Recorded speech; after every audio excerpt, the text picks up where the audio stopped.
So Jake Adams with Refilters here at Energy with Terrence. Thanks for sitting down with me, Terrence. Absolutely. It's a little bit loud in here. We're going to do our best to chit-chat a little bit about this brand new product that you announced earlier this week.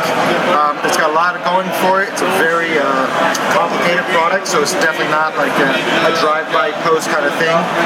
You said a lot about the new Apex in your Facebook Live earlier this week, and so we're not going to go over everything, but I just want to kind of follow up with some of the questions and comments that I had, and also give you an opportunity to address a lot of the comments that you've had and the feedback over the last few days.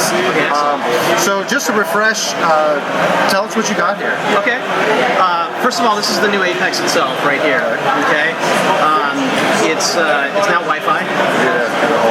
Wi-Fi was a big, great new feature. Yeah, it also has a wired connection on it as well. So a lot of people like to run wired, but we have obviously a ton of customers that want to run wireless. So we do a lot of work on making a very robust wireless solution in it. 802.11 GNN, very secure, everything.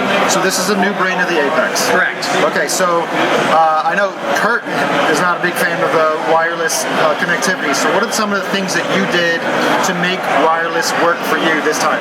Well, one of the things is we didn't just buy somebody else's off-the-shelf wireless and just say, okay, here with your code and everything else. We did a lot of work ourselves at the low level to ensure that the quality of the signal, all of those things, it's a lot of technical stuff, but it wasn't just buy it off the shelf and here, throw it in there and hope it works. Okay.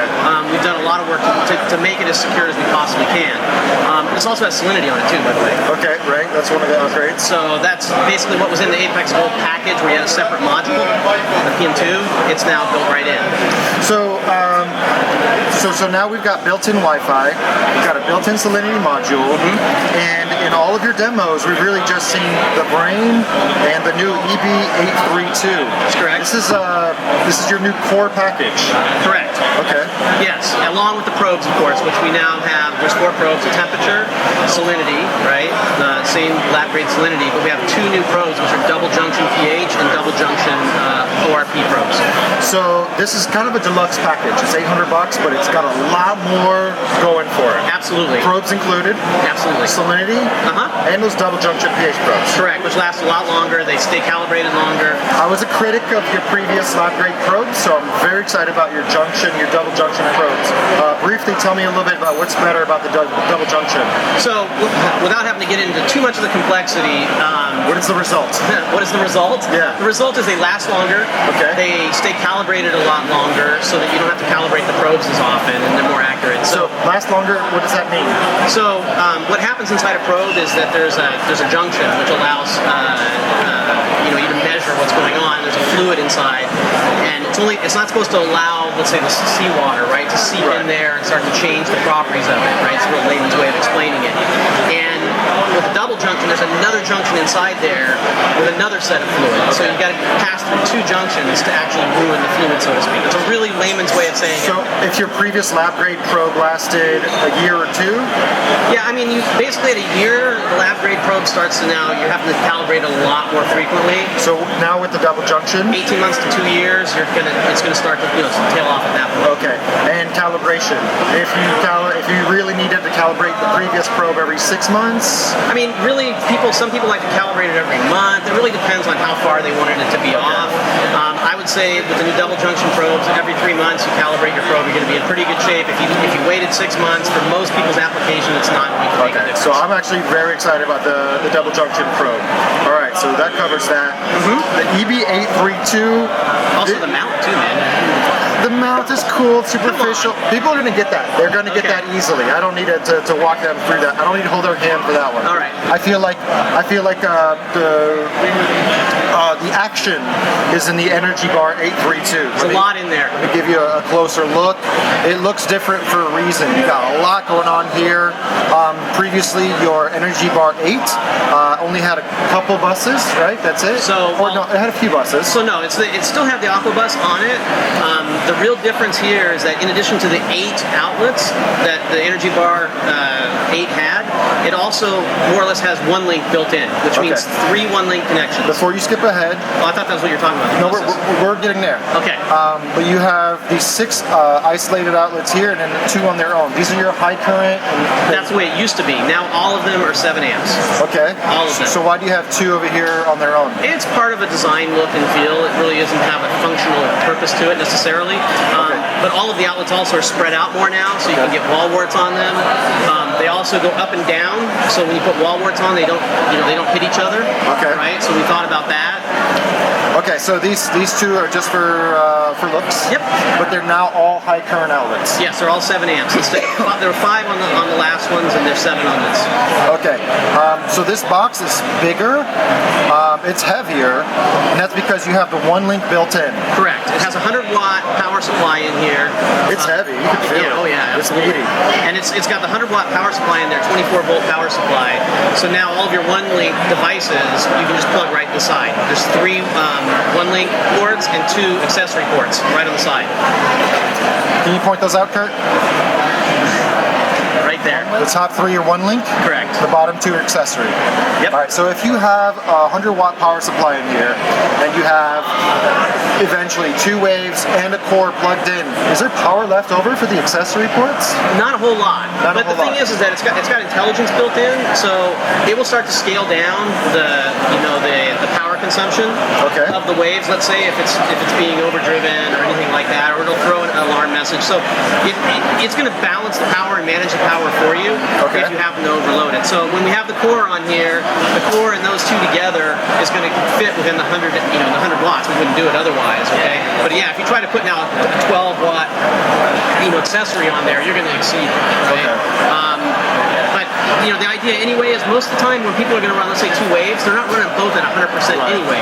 They're running some function back and forth. Does this accessory work with the feeder? No, what it's for is things like we have a new utility pump that's coming out. Okay, that's the core?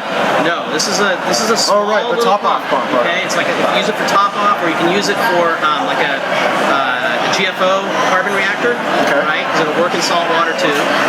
And it plugs in here and just switches it off and on. It's got about 100 gallons per hour flow rate on it, and it's got like a 14-foot head.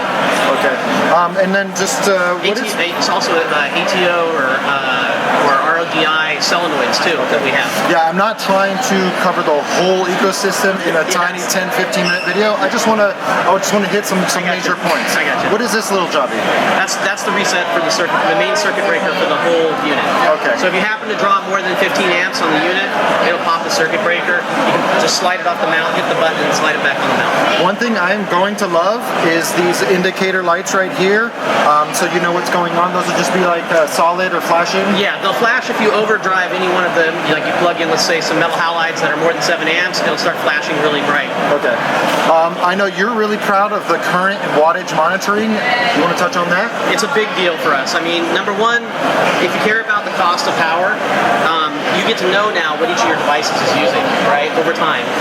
So besides the obvious wattage and current monitoring, what is a case scenario or an application where having that real-time current monitoring can alert you to things that are happening in your tank?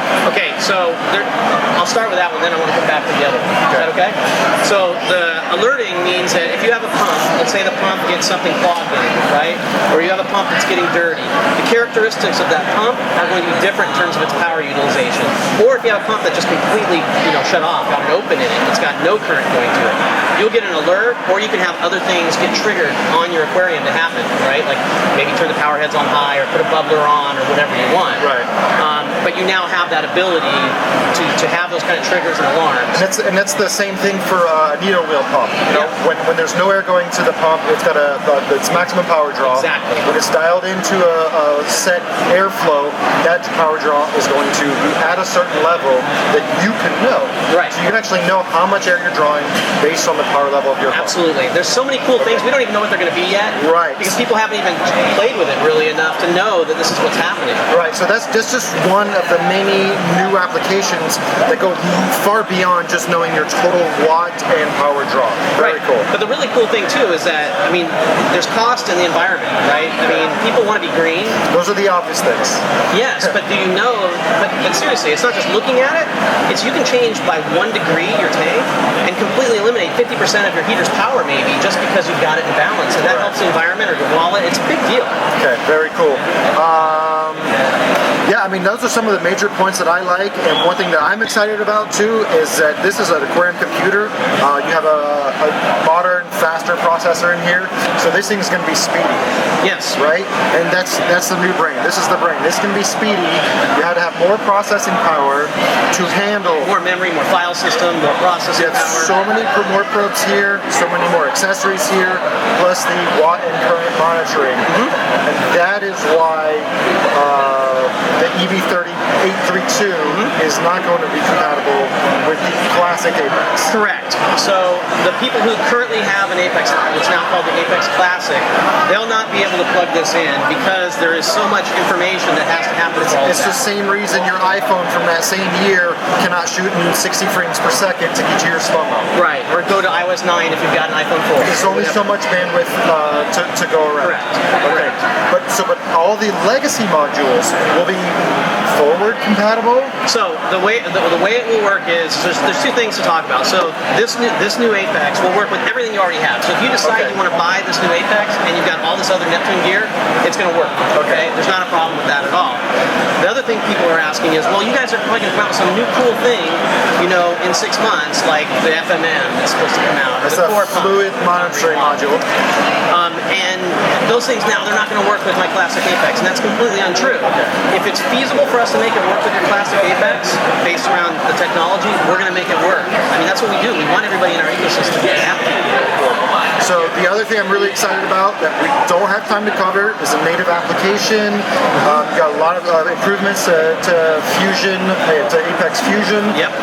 If I have one criticism about this box, is I wish you would have called it the new Apex or Apex 2 or something, because it's going to be confusing saying the next gen Apex. No, this is the Apex and the old one's the classic. Only for a little while. But you know, I really think you walked a very fine line between the old Apex and the new one, and pleasing all your old customers and all your future customers. And thank you so much for sitting down with me. We tried. Thank you for having the interview. We look forward to covering a lot more about the Apex, the new Apex in the near future. So keep it locked. Excellent. All right.